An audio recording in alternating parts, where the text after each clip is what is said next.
Welcome to Hassle-Free RE, the show where we share tips, tricks, and stories from the short-term rental industry and business alike.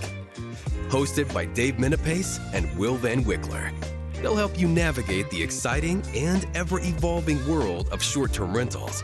Whether you're a seasoned host or just starting out, they've got something just for you. In each episode, they'll bring you insider insights, expert advice, and real-life stories from hosts and industry professionals who have been through it all. They'll cover everything from maximizing your rental income and profits to creating unforgettable guest experiences and handling unexpected day-to-day challenges with ease. Are you ready to discover the secrets to running a successful short-term rental business without the hassle? Then let's get started. This is Hassle-Free RE.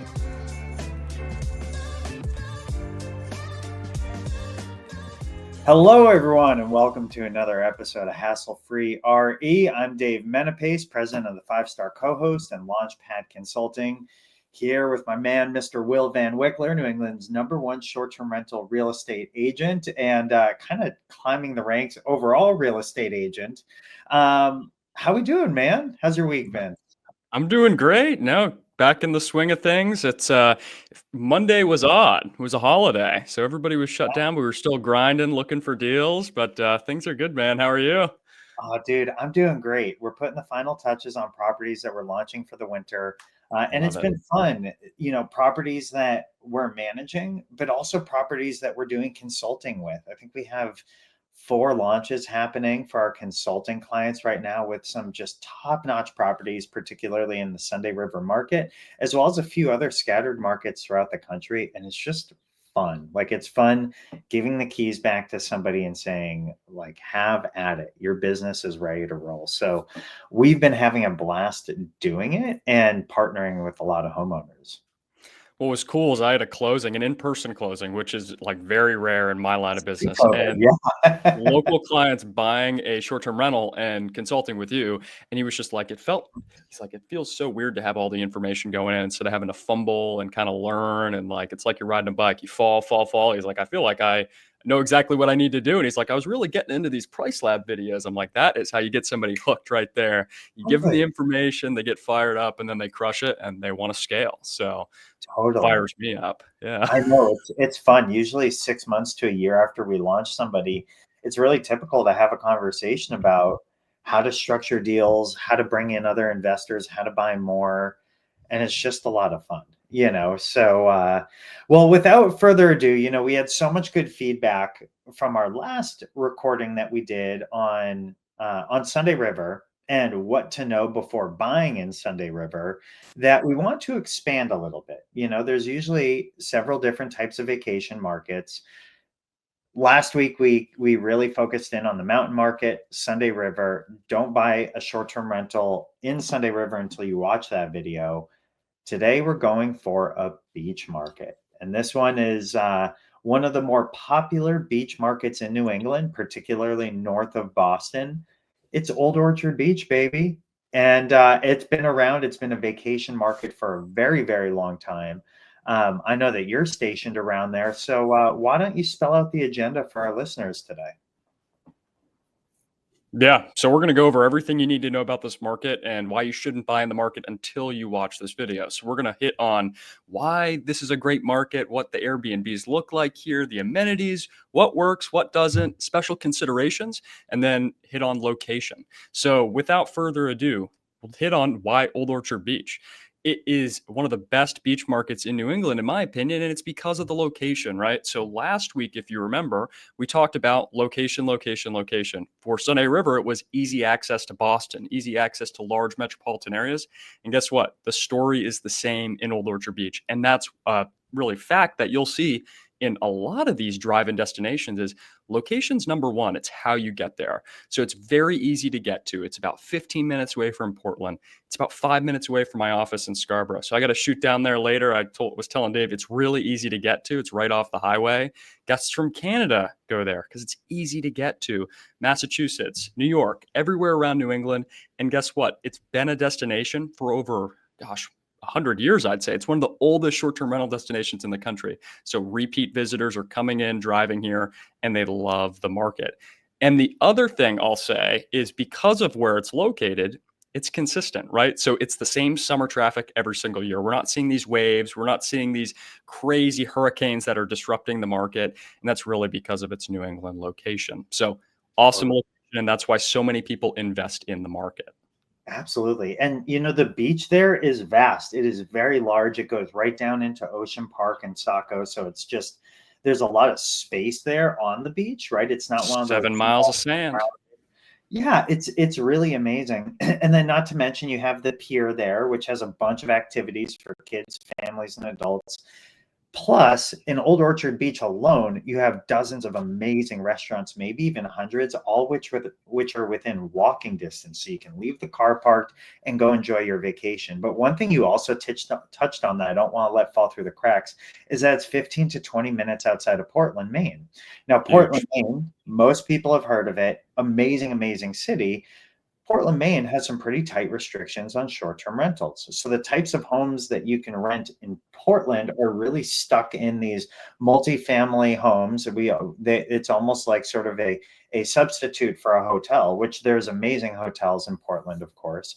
But if you're down in Old Orchard Beach, you can have an entire home to yourself or a condo to yourself, whatever it might be, and still have easy access in and out of Portland to do more city activities if you want a day not on the beach or if it's a rainy day. So, I mean, I absolutely love this market. It's a really fun one. And honestly, most of the year, it's fantastic, not just in the summer.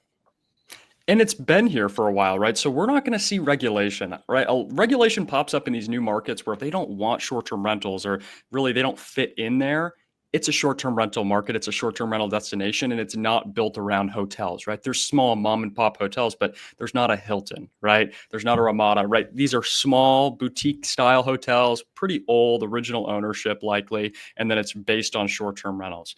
So we'll get into the types of short-term rentals, but you hit the nail on the head there with the Portland access. And then what I'll say going back a couple other weeks to the midterm rental conversation with Ruben is we have a short-term rental right here in Scarborough. We capture a lot of Portland traffic for midterm rental users, nurses, doctors, people traveling for the holidays. And Old Orchard Beach is the same, right? Because we don't have that housing inventory in Portland. So with all that being said, we'll kind of jump into the different types and sectors of short-term rentals in the market.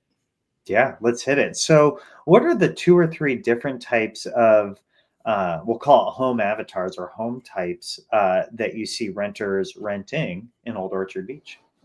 Yeah, so we have, like you said, a couple different ones. We have the super, super small studio style condos, maybe 1 or 2 bedrooms at most. Then we have some of these hybrid properties that are coming up, like multifamilies. So like a small boutique hotel. I have a client with a 5-unit property, which is pretty unique there. So kind of sticking in that condo vibe, right? And then you have these small single families that are typically walking distance to the water and the beach. And then you have large single families that overlook the ocean, are really in that stone's throw location. And then I'll put an asterisk here. There are some condos with ocean views that are really, really close. However, a lot of those buildings don't actually allow short-term rentals. So that's the thing to look for in this market with regulation is some of these HOAs, they're actually set up for full-time users and they're not going to allow rentals under 30 days. So a lot of these, they're going to be small condos, couple minute walk. You're either going to have oceanfront homes or you're going to have this kind of hybrid, smaller property a couple minutes down the street. Totally. And so let's start with the condos and just work our way quickly up through the different home types. One of the things that I love about condos, in a lot of markets, condos don't usually make sense or don't always make sense, mainly because HOA fees can really eat into the revenue you're going to make. I find that's 100%. not the case in Old Orchard Beach. In Old Orchard Beach, you can capture, just a singular person wanting to get a weekend away or go there for a vacation. You can get a couple's getaway right? A couple's getaway goes there, or a small family. They end up being very, very rentable, and you're not competing with a ton of hotels in Old Orchard Beach. There's a few, but it's not, it's not built out like a Miami or one of those other types of destinations, right? It's much smaller. So condos can actually be an amazing entry into the short-term rental space, sort of like a slopeside condo or something like that, usually in a few $100,000, something like that, and could be a really nice entry point. Anything else to add on the condos? Entry point. That's the word I would use. These are excellent first investments, or maybe you want to use it a little bit and then rent it. It's a really, really good place to enter. And this is one of the only markets I'd say where condos actually can make a lot of sense and they can be very lucrative. The HOAs are very low. A lot of these condos, depending on where they're located, they don't have crazy flood insurance, really none at all, unless you're on the water side of Old Orchard Beach or in Ocean Park. A lot of them, they don't have crazy amenities. So it's maybe a couple $100 a month and that takes care of your maintenance. And they're set up really well to be these turnkey short-term rental money printing machines. So depending on the right association, and that's why working with an agent that understands the market, understands the financials, understands special assessments is very important. But condos are really, really great in this market, and you can make a lot of money in them. Totally. And one of the things that keeps the cost down is in a condo, you don't have to buy some of the amenities because there's nowhere to put them, right? Hot tub, swing set, different things like that. Outdoor shower, like there's just no area for those. So you can kind of skip over that. The people that are going to be staying there are going to be out at the beach and at, in Portland or at different restaurants. They're not necessarily going to be in the home too much, which keeps everything usually in working order a little bit longer. So what's the next type of home that short-term rental that someone might want to purchase?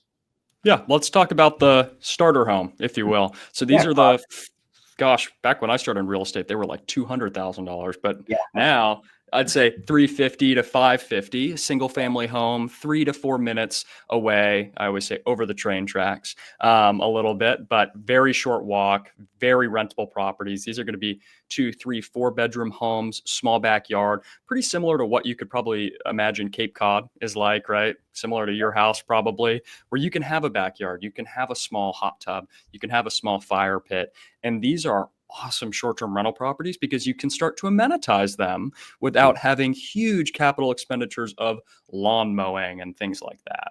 I totally agree. And honestly, the outdoor shower, maybe a hot tub, nice decor inside. If you can pull it off, throw a heat pump in that thing and get some central AC. I found just that alone can really make you stand out. Do away with the window ACs. It's usually pretty inexpensive to get those heat pumps in, and it just makes it cooler, comfortable for folks. I would suggest allowing dogs. People want to bring their dog. It's going to help with your occupancy. It's going to allow you to charge a little bit more. These are one of my favorite types of homes, right? These like smaller 1, 2, 3 bedroom homes. Maybe they're 500 to 800 square feet. Your utility costs are low. They're extremely rentable. You can be very flexible with your pricing, and they're too small for someone to throw a party in. So stuff doesn't typically get destroyed. That's a great point. They're very sellable too. So they're great for entry, great for exit. Oh, And some of these houses can hit 6 figures with the right amenities and right design. We did an AirDNA and STR Insights deep dive on this market, and it's a very, very low bar with cell phone photos. I think some of them are taken on flip phones. They're so bad, but you can really, really be competitive with just very basic design and amenities. And like you said, allowing dogs, that is huge. absolutely. Absolutely. So let's hit on the last home type, the big boy homes, the big ones. I love this market for the big homes, and bigger home in a beach market, I'd consider 4 or more bedrooms.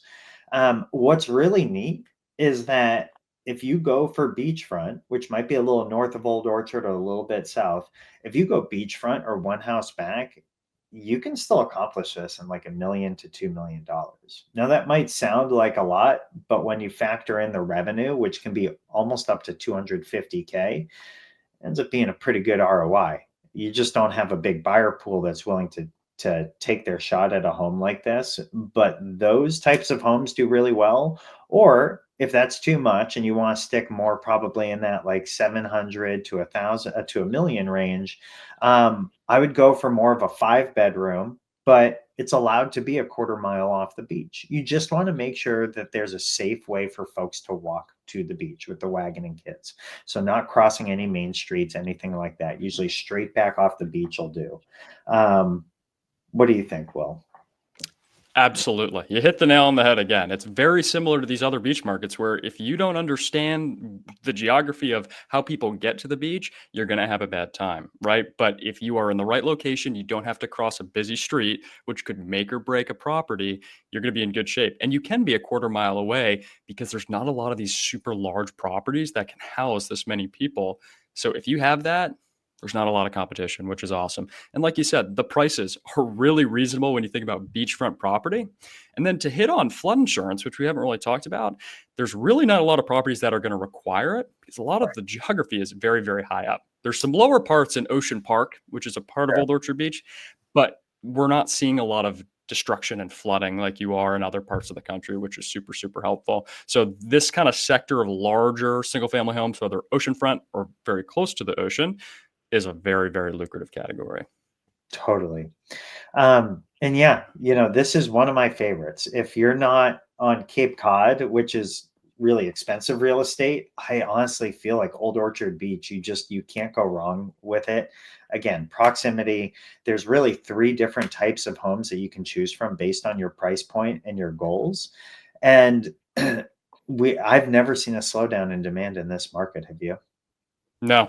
And during COVID, it was even, accelerated. And it's because it's a drive-in destination, right? And a lot of markets were accelerated during COVID, but we didn't see a slowdown, right? So I have a client who owns a hotel there, and it's a very good indication talking to him of where the market is. He had his best year ever in COVID. And guess what? The year after COVID, when world was back to normal, he had his best year after that. So it just shows you demand is still there. People are coming there for generations. They're coming back a lot of times to the same property 6, 7, 8, 9 years in a row, which is incredible. And there's no shortage of, guests coming there and also new families coming. So very good market. We're seeing very strong returns, 15 to 25% cash on cash returns, which is incredible. Yeah. And it really has to do with low expenses, high revenue. Totally. Awesome. Will, if someone wants to buy a house there, how can they find you, my man? WillVanWickler.com. Reach out, book a call. We'll find you a great cash flowing short-term rental, and then we'll ship you over to Mr. Dave to help you set it up and run it. I love it. DaveMenapace.com. Come my way. We'll help you underwrite properties. More than happy to assist anyone that needs it. And if you want a good summer beach home, actually really year-round beach home, give Old Orchard a shot. We'll see you next week. All right. And that's a wrap for this episode of Hassle-Free RE. We hope you found today's tips and stories as inspiring and useful as I did. Remember, success in the short-term rental industry is all about learning, adapting, and staying one step ahead. If you enjoyed the show, please take a moment to leave us a review or comment on your favorite platform. Your feedback helps us improve and reach more listeners like you. Plus, we'd love to hear your thoughts and any topics you'd like us to cover in future episodes. Don't forget to subscribe so you never miss an episode. And follow us at Hassle-Free RE on social media for more tips and updates. Thanks for tuning in. And until next time, keep it hassle-free.